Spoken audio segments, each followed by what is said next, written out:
Wakorintho wa kwanza mstari wa 12 aya ya 12 mstari wa 3b hadi wa 7 na 12 hadi wa 13. Hawezi mtu kusema Yesu ni Bwana isipokuwa katika Roho Mtakatifu. Basi pana tofauti za karama, bali Roho ni yeye yule.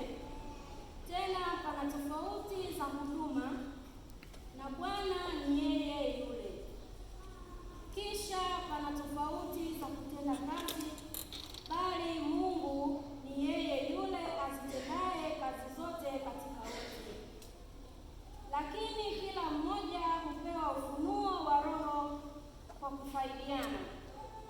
Maana kama vile mwili ni mmoja, nao una viungo vingi, na viungo vyote vya mwili ule navyo ni vingi, ni mwili mmoja. Vivyo hivyo na